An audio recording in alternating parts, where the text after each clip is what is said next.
Here's something almost nobody admits out loud. Most people don't fail to save money because they don't earn enough. They fail because of 5 quiet, repeatable mistakes. Mistakes so ordinary that they don't even feel like mistakes while you're making them. I know, because I made every single one of them. For years, I told myself the same story most people tell themselves: I'll start saving once I earn more. It sounded reasonable, it felt true, and it was completely wrong. Because eventually I did earn more, and I still wasn't saving. That's the moment I realized the problem was never the income, it was the system, or more accurately, the lack of one. By the end of this video, you'll know exactly what those 5 mistakes were, why they're so easy to fall into, and what actually changed things for me. If you've ever felt like saving money is a privilege reserved for people who earn more than you, stay to the end, because that belief is one of the most expensive myths in personal finance. Why low income isn't the real villain. Before we get into the mistakes themselves, it's worth pausing on something researchers have pointed out for years. Income and savings don't move together nearly as much as people assume. The Federal Reserve has run annual surveys for over a decade tracking how Americans would handle a sudden, moderate expense. Year after year, a significant share of respondents, often people earning solidly middle-class incomes, say they'd struggle to cover it without borrowing or selling something. That finding alone tells you something important. This isn't purely a low-income problem. It's a behavior problem that low income simply makes harder to hide. That's the uncomfortable truth. When you earn a lot, bad money habits get absorbed by the surplus. When you earn little, every mistake shows up immediately, in real time, as a missing dollar you needed.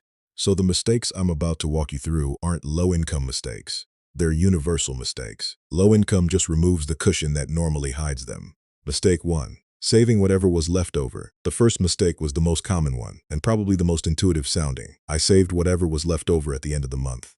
It sounds responsible, it sounds like restraint. But think about the order of operations here. Rent, bills, groceries, transport, the occasional treat. All of that came first. Savings came last, if it came at all. The problem is that leftover is not a fixed number.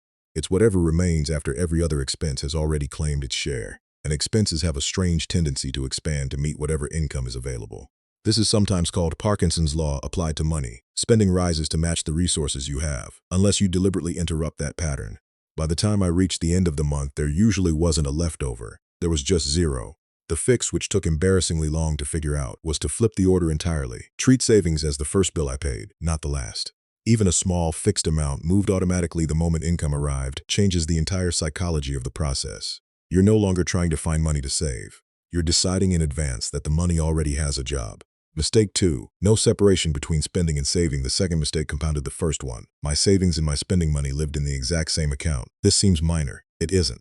Behavioral economists have a name for this pattern: mental accounting, a concept popularized by economist Richard Thaler. The idea is simple. We don't actually treat money as perfectly interchangeable, even though technically a dollar is a dollar. We treat money differently depending on where it lives and what we've mentally labeled it for.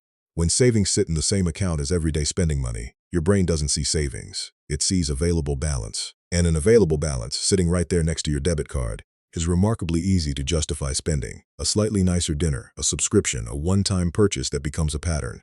Once I opened a separate account, ideally one that took a few extra steps to access, no link card, no one-tap transfer, the money stopped feeling spendable. It started feeling untouchable. Nothing about my income changed, just the label and the friction around where that money sat. Mistake 3. Treating windfalls as bonus spending money. The third mistake showed up less often, but it was expensive when it did. Every time unexpected money came in, a refund, a small bonus, a gift, a side gig payment, I treated it as free money meant to be enjoyed rather than saved. This is an incredibly common trap, and there's a reason for it. Psychologically, money that arrives outside your normal, expected income gets mentally categorized differently. Again, that mental accounting effect. Your regular paycheck feels like real money, tied to bills and obligations. A windfall feels like a gift from nowhere, and gifts feel appropriate to spend freely. But here's the math that changes everything. On a low income, windfalls are often one of the fastest ways to build savings, precisely because they arrive without already being budgeted into rent or groceries. Every dollar of a windfall is a dollar with no prior claim on it. Once I started redirecting a fixed percentage of every unexpected dollar, not all of it, just a meaningful share, straight into that separate account, my savings started growing in bursts, even in months where my regular income barely covered expenses. Mistake 4. Not knowing where the money actually went. The fourth mistake is the one most people underestimate the most. I didn't actually track my spending. I had a rough sense of it, a feeling, but a feeling is not a number. This matters more on a low income, not less, because the margin for error is smaller. When you earn a lot, a 15% miscalculation in your monthly spending might mean a bit less discretionary fun. When you earn little, That same percentage can be the entire difference between saving something and saving nothing. There's a well-documented psychological effect at play here too, sometimes referred to as the pain of paying. The discomfort we feel when spending money, which tends to be dulled by convenience. Card payments, tap-to-pay, subscriptions that renew silently in the background. All of it reduces that natural, useful discomfort that once made spending feel like a decision instead of a reflex. Tracking spending, even in the most basic way, a notes app, a simple spreadsheet, a budgeting app, brought that discomfort back on purpose. It turned invisible leaks into visible numbers. Invisible numbers are much harder to ignore than vague feelings. Mistake 5. Waiting for a better income to start. The fifth mistake was the quietest and the most damaging because it didn't feel like a mistake at all. It felt like patience. I told myself repeatedly that saving seriously would start once things got better. Once I got a raise, a promotion, a new job with better pay. It was a comfortable belief because it meant the problem wasn't really about my choices. It was about circumstances outside my control, waiting to improve. The trouble is, income rarely improves as a clean, dramatic jump. It usually improves gradually, in small increases, and small increases without a system already in place simply get absorbed into slightly nicer versions of the same spending habits. This is closely related to what researchers call lifestyle inflation, the tendency for spending to rise in step with income, quietly canceling out the benefit of earning more. Waiting for a better income to build good saving habits is backwards. The habits need to exist first, at whatever income you currently have, so that when the income does improve, the surplus has somewhere disciplined to go, instead of somewhere convenient to disappear.